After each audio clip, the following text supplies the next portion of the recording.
Hi, ನಾವಿವತ್ತು ತಲೆ ಮಾಂಸ ಸಾಂಬಾರು ಮಾಡಿದ್ವಿ. ಫಸ್ಟು ಒಂದು ಕುಕ್ಕರ್ಗೆ ಸ್ವಲ್ಪ ಒಂದು ಹಾಫ್ ಆನಿಯನ್ ಹಾಕ್ಕೊಂಡು, ನಾನಿಲ್ಲಿ ಆಯಿಲ್ ಹಾಕ್ಕೊಂಡಿಲ್ಲ, ಫ್ಯಾಟ್ ಪೀಸಸ್ ಹಾಕ್ಕೊಂಡಿದ್ದೀನಿ. ಒಂದು ಹಾಫ್ ಟೊಮೊಟೊ ಹಾಕ್ಕೊಂಡು ಫ್ರೈ ಮಾಡ್ಕೋಬೇಕು.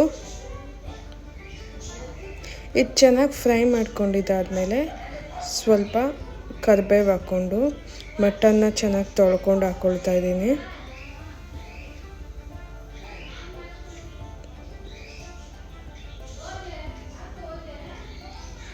ಮಟನ್ ಹಾಕ್ಕೊಂಡು ಹಸಿ ವಾಸನೆ ಹೋಗೋದ್ಗೂ ಚೆನ್ನಾಗಿ ಹಾಗೇ ಫ್ರೈ ಮಾಡ್ಕೋಬೇಕು. ಸ್ವಲ್ಪ ಅರಿಶಿನ ಹಾಕ್ಕೊಂಡು ಉಪ್ಪು ಹಾಕ್ಕೊಂಡು ಹಾಗೇ ಫ್ರೈ ಮಾಡ್ಕೋಬೇಕು. ಮಟನ್ ಹಸಿ ವಾಸನೆ ಹೋಗೋದ್ಗೂ ಫ್ರೈ ಮಾಡ್ಕೋಬೇಕು. ಆದಮೇಲೆ ಒಂದು ಸ್ಪೂನ್ ಖಾರ ಪುಡಿ, ಹಾಫ್ ಸ್ಪೂನ್ ಧನಿಯಾ ಪುಡಿ ಹಾಕ್ಕೊಂಡು ಚೆನ್ನಾಗಿ ಮಿಕ್ಸ್ ಮಾಡ್ಕೊಳ್ಳಿ. ನೀರು ಹಾಕ್ಕೋಬೇಡಿ, ಅದೇನೇ ನೀರು ಬಿಟ್ಕೊಳ್ಳುತ್ತೆ. ಕ್ಲೋಸ್ ಮಾಡಿ ಒಂದು 5 ಮಿನಿಟ್ಸ್ ಇದನ್ನು ಬೇಯಿಸ್ಕೋಬೇಕು.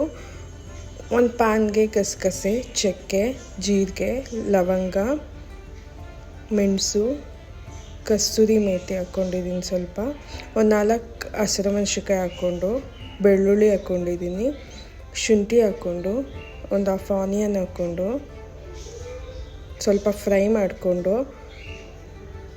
ಸ್ವಲ್ಪ ಆಯಿಲ್ ಹಾಕ್ಕೊಳ್ತಾ ಇದ್ದೀನಿ. ಒಂದು ಸ್ವಲ್ಪ ತೆಂಗಿನಕಾಯಿ ಹಾಕ್ಕೊಂಡಿದ್ದೀನಿ. ಸ್ವಲ್ಪ ಕಡಲೆ ಹಾಕ್ಕೊಂಡು ಚೆನ್ನಾಗಿ ಫ್ರೈ ಮಾಡ್ಕೋಬೇಕು. ಫ್ರೈ ಮಾಡ್ಕೊಂಡಿದ್ದಾದಮೇಲೆ ಮಿಕ್ಸಿ ಜಾರ್ಗೆ ಪುದೀನ, ಕೊತ್ತಂಬರಿ ಹಾಕ್ಕೊಂಡು ಫ್ರೈ ಮಾಡ್ಕೊಂಡಿದ್ದನ್ನ ಹಾಕ್ಕೊಂಡು ಸಣ್ಣದಾಗಿ ರುಬ್ಕೋಬೇಕು. ಸ್ವಲ್ಪ ನೀರು ಹಾಕ್ಕೊಂಡು ಸಣ್ಣದಾಗಿ ರುಬ್ಕೊಂಡು ಆ್ಯಡ್ ಮಾಡ್ಕೋಬೇಕು. ಮಿಕ್ಸ್ ಮಾಡಿಕೊಂಡು ಕನ್ಸಿಸ್ಟೆನ್ಸಿ ನೋಡ್ಕೊಂಡು ವಾಟರ್ ಆ್ಯಡ್ ಮಾಡಿ ಲಿಡ್ನ ಕ್ಲೋಸ್ ಮಾಡಿ ಒಂದು 4-5 ವಿಷಲ್ಸ್ನ ಕೂಗಿಸ್ಕೊಂಡ್ರೆ ತಲೆ ಮಾಂಸ ಸಾಂಬಾರು ರೆಡಿ. Thank you.